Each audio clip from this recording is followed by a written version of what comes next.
Queridos, esse é o momento que a gente medita na palavra do Senhor e eu queria convidar você a abrirem suas Bíblias em Marcos capítulo 10, verso 17 ao verso 22.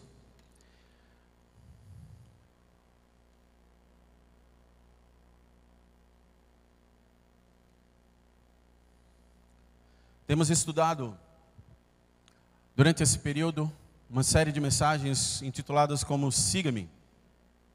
Jesus nos chama a segui-lo. Jesus nos chama a olhar para Ele. O nosso foco a Jesus Cristo. O texto de Marcos capítulo 10, do versículo 17 até o versículo 22, a gente vai encontrar aqui um encontro de um jovem com Cristo. O versículo começamos: e colocando-se Jesus a caminho, correu um homem ao seu encontro e ajoelhando-se indagou: Bom mestre, o que devo fazer para herdar a vida eterna? Replicou-lhe Jesus: Por que me chamas bom? Ninguém é bom a não ser um, que é Deus. Tu conheces os mandamentos: não matarás, não adulterarás, não furtarás, não dirás falso testemunho, não enganarás ninguém, honra a teu pai e tua mãe. Ao que o homem declarou: Mestre, tudo isso tenho obedecido desde a minha adolescência. Então Jesus olhou com compaixão e lhe revelou: Contudo, te falta algo mais importante. Vai, vende tudo o que tens, entrega aos pobres e receberás um tesouro no céu. Então vem e segue-me. Diante disso, o homem abateu-se profundamente e retirou-se entristecido, pois possuía muitos bens. Feche seus olhos, baixe sua cabeça. Senhor, na tua presença, mais uma vez, Senhor, nós queremos ouvir a tua voz. A tua palavra está diante de nós e aqui, Senhor, fala aos nossos corações. Temos muito, Senhor, a aprender de ti.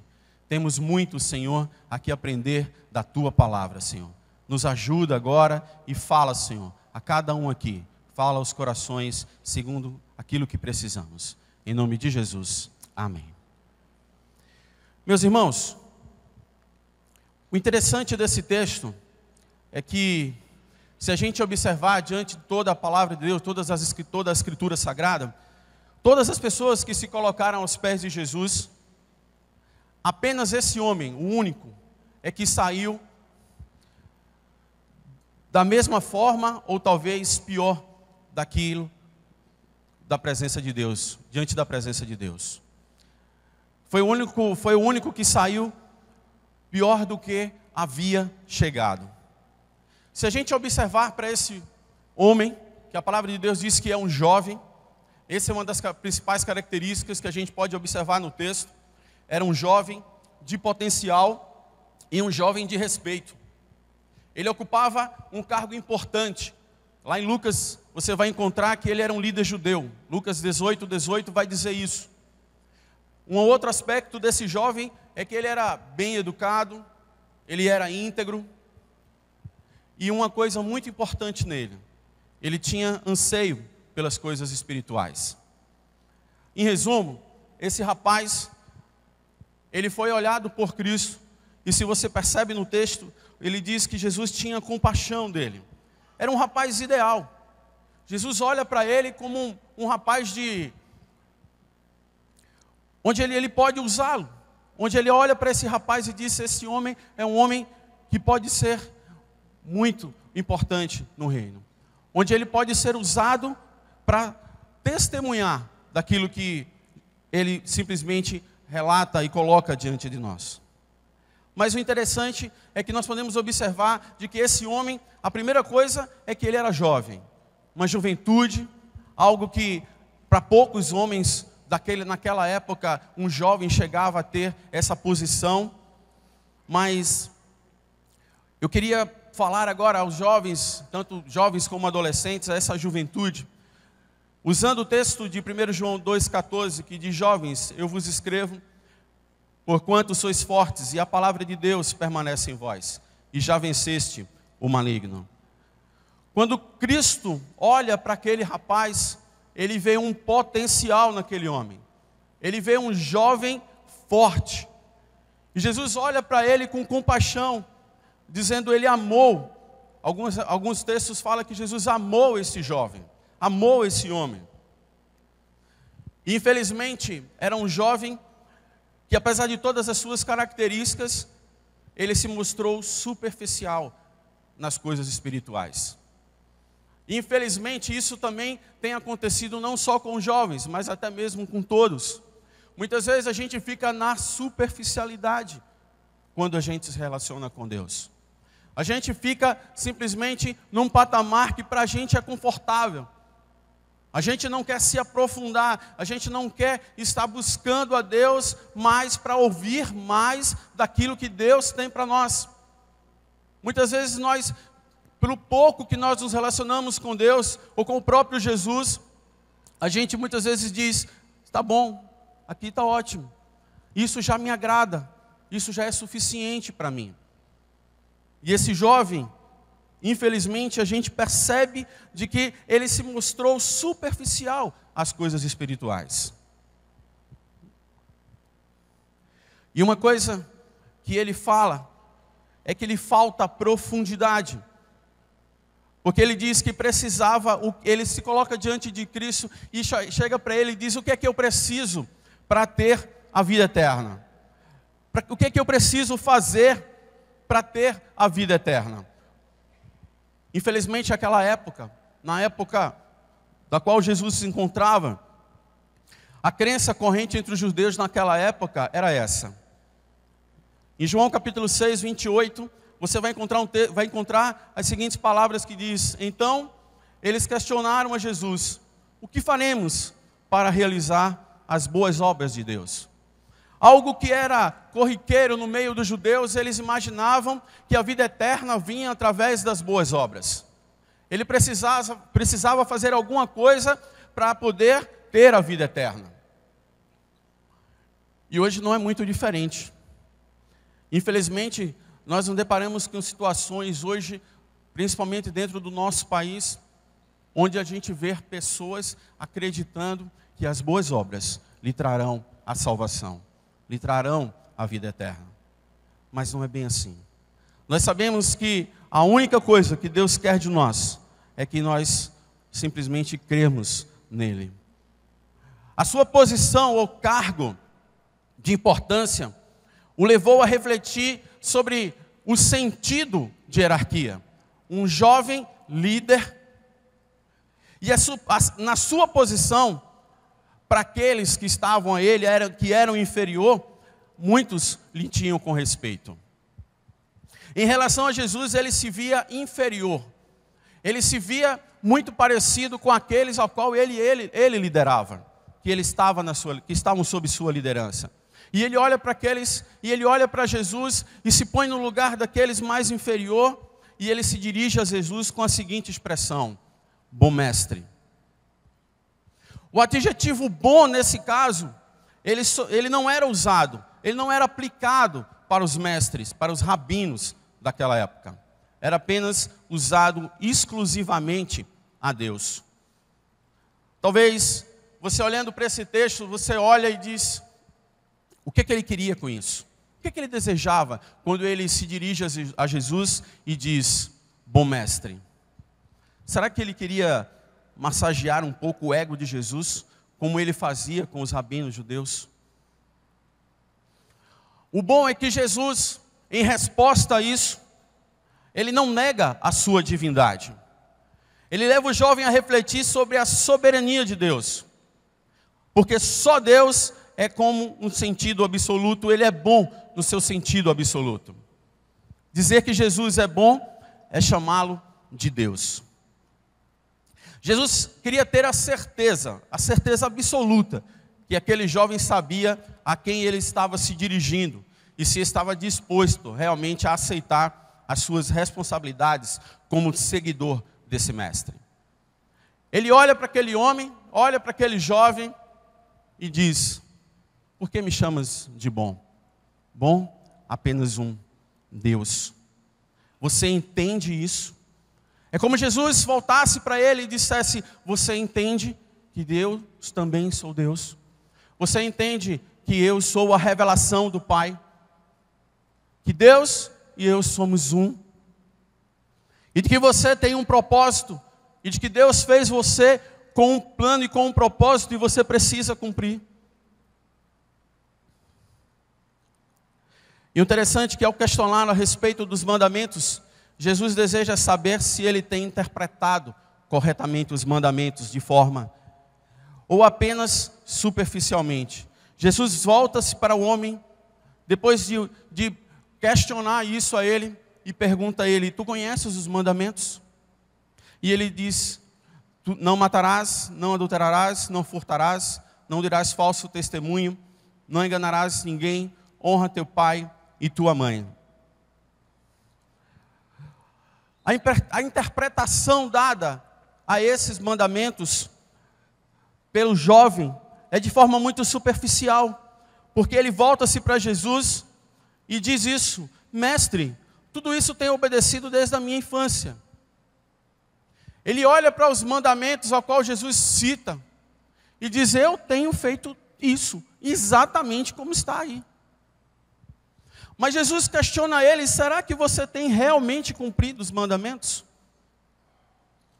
O não adulterarás que você entende na palavra, você entende o não adulterarás como não só no casamento, mas nas relações fora do casamento?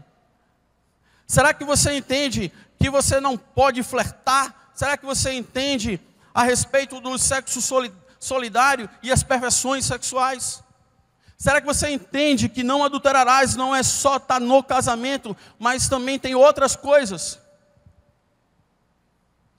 O que muitas vezes nós lemos os 10 mandamentos e entendemos também muito superficialmente. Mas o não adulterarás também envolve essas outras coisas. E ele diz: não furtarás. O furtar, o roubar, não é só isso, mas também é sonegar os impostos, é trabalhar menos horas que o devido. Quando você tem algo a cumprir e você só cumpre aquilo de forma muito parcial, e não se preocupa que também você está furtando. Não dirás falso testemunho. Não é só falar mal, mas também a fofoca, a mentira, os comentários fúteis e etc. Honra teu pai e tua mãe. Jesus se coloca diante dele e pergunta: você tem honrado pai e mãe? E ele pode ter dito assim: sim, eu tenho honrado meu pai e minha mãe desde pequeno, eu tenho respeitado meu pai e a minha mãe. Mas também eu preciso observar que este mandamento também aponta para a obediência àqueles que são líderes, a autoridade instituída por Deus na minha vida, na nossa vida. É isso que Jesus tenta trazer a ele, a profundidade nas Escrituras. Jesus apresenta os mandamentos a ele para que ele se visse como um pecador prostrado diante do Deus Santo. Porque para aquele jovem, ele quando diz eu cumpro esses mandamentos desde a minha adolescência, ele se achava aquele jovem altamente sem pecado. Eu estou satisfeito, é isso, eu cumpri, está ótimo, cumprindo isso aqui já está ótimo, excelente para a minha vida. Eu não preciso fazer mais nada. Eu não preciso me aprofundar, eu não preciso buscar mais, mas aqui onde eu estou é suficiente para mim, eu não preciso mais ter mais do que isso. Mas algo que Jesus quer ensinar a esse jovem, ensinar a nós, não é a lei que nos tira o pecado. Abra sua Bíblia em Gálatas capítulo 2, e eu quero ler esse texto, do versículo 16 ao versículo 21. Gálatas capítulo 2, do versículo 16 ao versículo 21.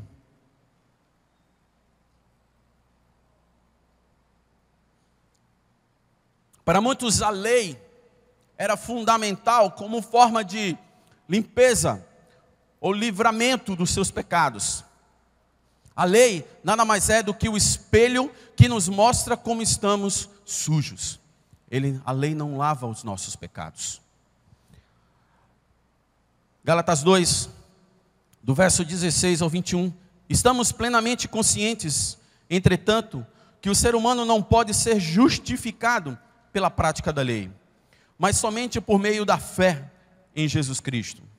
Tendo assim, nós também viemos a crer em Cristo Jesus, a fim de sermos justificados pela fé em Cristo, e de forma alguma pela prática da lei, porquanto é certo que por praticar a lei, ninguém será capaz de ser justificado. Contudo, se buscando ser justificados em Cristo, descobrimos que nós mesmos somos pecadores, será Cristo então ministro do pecado? De forma alguma. Ora, se procuro reconstruir aquilo que já destruí, provo que sou transgressor. Pois, por intermédio da lei, eu morri para a própria lei, com o propósito de viver tão somente para Deus. Fui crucificado junto com Cristo, e desse modo já não sou eu quem vive, mas Cristo vive em mim. E essa nova vida que agora vivo no corpo, vivo-a exclusivamente pela fé no Filho de Deus, que me amou e se sacrificou por mim. Não torne inútil a graça de Deus. Portanto, se a justiça pudesse ser estabelecida pela lei, então Cristo teria morrido em vão. O propósito da lei era conduzir o pecador a Cristo. Foi isso que aconteceu com esse rapaz.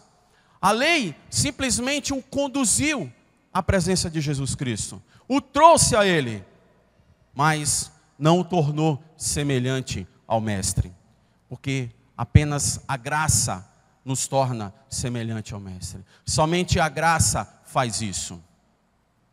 Quando o jovem responde a Jesus dizendo: a tudo isso tenho obedecido desde a minha adolescência, o seu conceito da lei de Deus era superficial. Media a sua obediência apenas em termos de ações exteriores e não de atitudes interiores. Ele não refletia, ele não aprendia. Para seguir a Jesus, eu preciso refletir sobre sua palavra. Eu não posso simplesmente obedecer sem refletir naquilo que eu estou fazendo.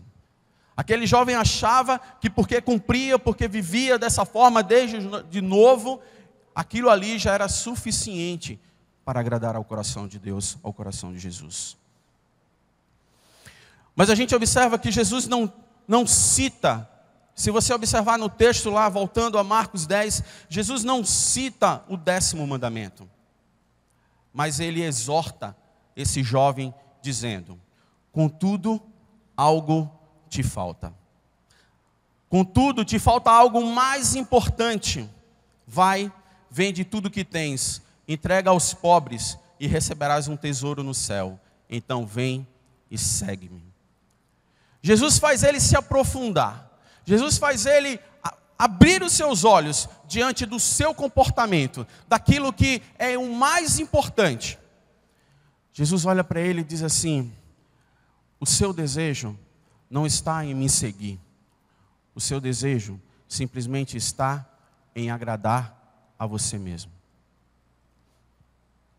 Infelizmente, isso muitas vezes acontece na nossa vida. Muitas vezes a gente vai de encontro a Jesus e diz: Jesus, eu estou cumprindo tudo, sabe? Mas algo ainda falta na nossa vida.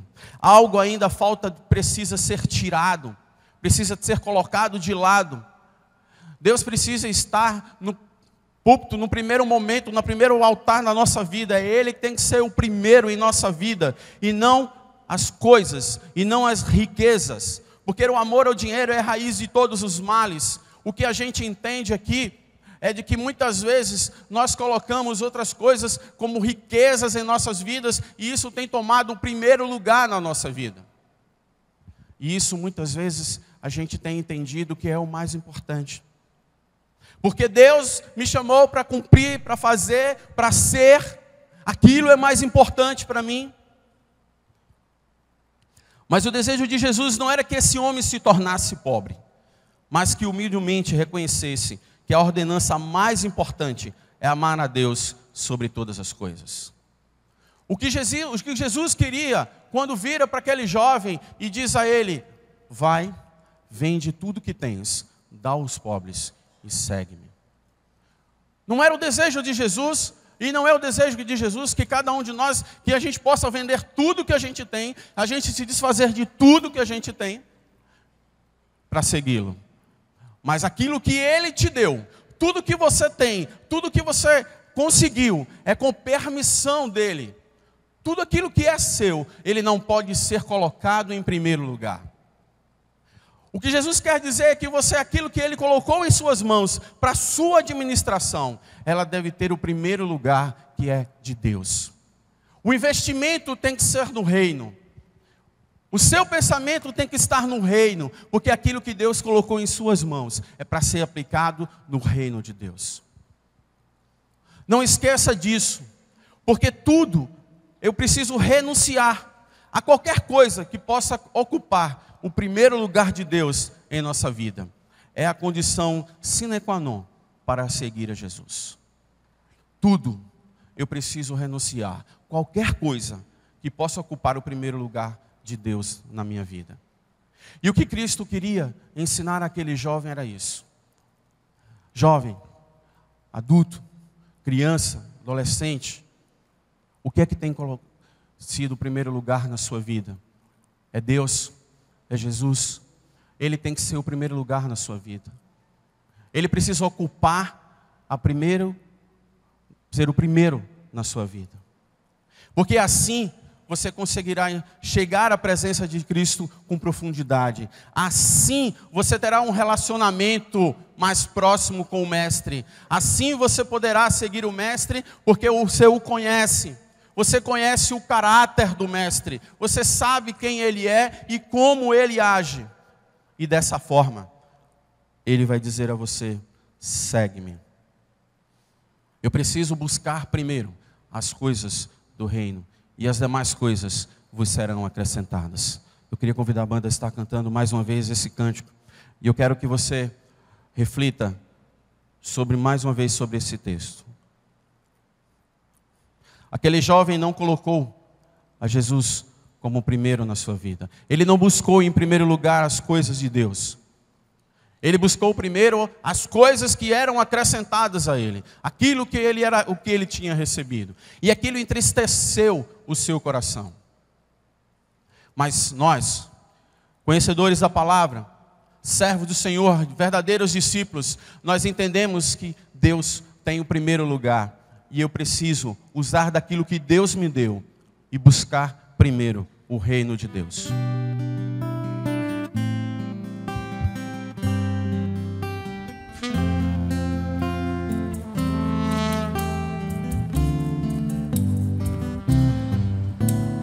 Buscai primeiro o reino de Deus e a sua justiça. Todas as coisas vos serão acrescentadas. Aleluia, aleluia. Não só de pão o homem viverá, mas de toda palavra que procede da boca de Deus. Aleluia, aleluia, aleluia.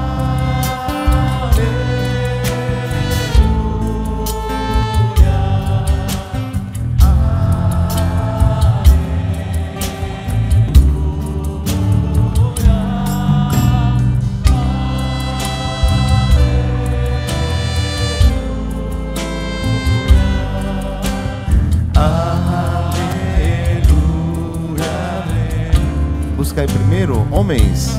Vamos ficar de pé? Buscai primeiro o reino de Deus e a sua justiça. Todas as coisas nos serão acrescentadas. Aleluia, aleluia. Homens, aleluia, mulher, não só de pão.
Senhor Deus, ouvimos a Tua voz nesse momento e entendemos, Senhor, que a nossa fé está depositada em Ti, Jesus. Ó Senhor, nós sabemos como deve ser a nossa vida, Senhor. Quem está em primeiro lugar na nossa vida. Ó Senhor, que tudo aquilo que Tu nos dá, tudo aquilo que tem colocado em nossas mãos, que nós possamos estar usando de forma sábia. E aquilo, Senhor, e também aplicarmos todas as coisas do Teu reino. A importância, Senhor, de entendermos isso e aplicar isso nas nossas vidas.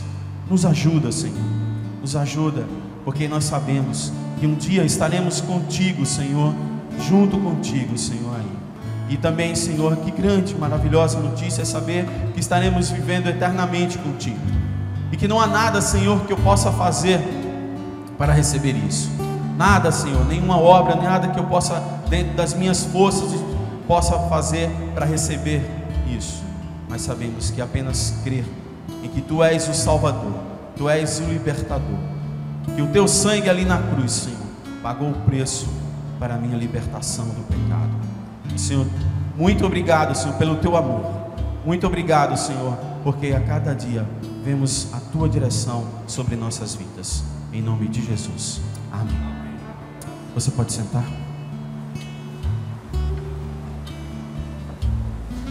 Deus tem dado muitas coisas à nossa vida. E esse é o momento que a gente devolve ao Senhor pelo menos uma parte daquilo que Ele tem nos dado, aquilo que Ele tem colocado em nossas mãos, e a gente dedica ao Senhor nesse momento. Uma forma de adorar também, adorar a Deus através dos nossos bens, através dos dízimos e das ofertas. Isso também é algo que a gente precisa refletir sobre o sustento dessa casa, o sustento desse local. Cabe a cada um de nós, como membro deste corpo, a qual que nós temos participado todos os domingos. Essa é a responsabilidade nossa como membro dessa casa. Se você está conosco nessa manhã, visitante, não se sinta constrangido, mas se desejar fazê-lo, faça-o de coração, porque Deus recebe aquele que faz, dedica com alegria. Vamos ler todos o texto que está em Atos 20, verso 24. Todos juntos?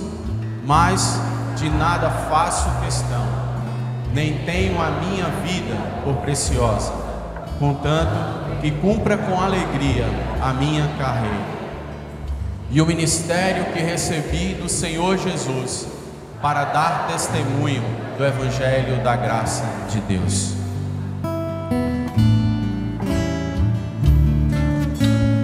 Tudo, ó Cristo, a Ti entrego, tudo sim por Ti darei, resoluto,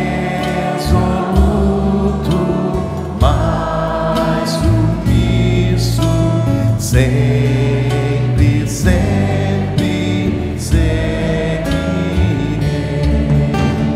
Tudo entregarei,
Vamos, nesse momento, agradecer por isso, pelos dízimos e pelas ofertas, mas também por aqueles que completam mais um ano de vida. Se você faz aniversário de hoje até sábado, eu queria convidar você a vir aqui à frente.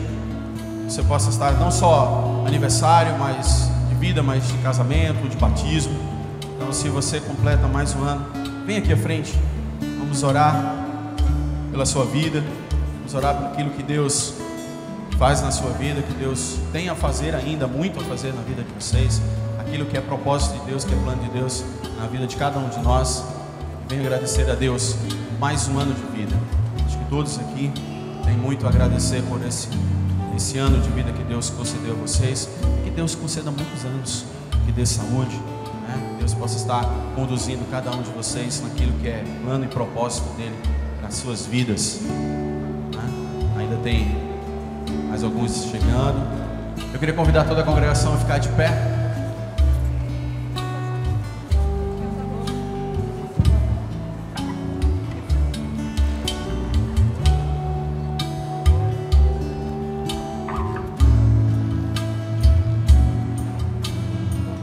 Vamos orar e agradecer a Deus pelos dízimos, pelas ofertas, pela vida daqueles que estão aqui completando mais um ano de vida, né? Que Deus fortaleça a vida de vocês em tudo. Oremos. Senhor, muito obrigado, Pai, porque Tu concedeste mais um ano de vida a cada um aqui, Senhor. Ó Senhor, nós sabemos que cada um aqui, Senhor, Tu tens um chamado especial, Tu tens algo, Senhor, para que cada um possa estar cumprindo nesse mundo. E ainda temos muito a realizar, Senhor. E nós te suplicamos as Tuas misericórdias sobre nós. Que nos capacite, Senhor. Que Tu a cada dia, Senhor, possa desenvolver os nossos dons, os nossos talentos, para que quando sairmos, ó Senhor, por este mundo, possamos estar brilhando a Tua luz. Que cada um aqui, Senhor, possa reconhecer a sua vida como vida de discípulo, que tem seguido ao Teu Filho Jesus, que tem tido como Ele, como alvo, para que a sua vida reflita também aquilo que foi a vida de Jesus. Ó Pai, muito obrigado pelas contribuições, por tudo aquilo, Senhor, que tem chegado assim, aqui, Senhor, às nossas mãos, para o sustento desta casa.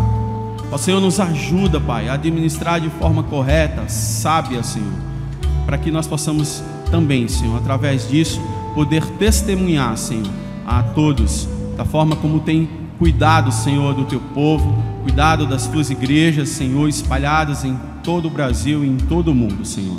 É no nome de Jesus que nós te agradecemos. Amém. Amém. Os irmãos podem sentar. Deus abençoe.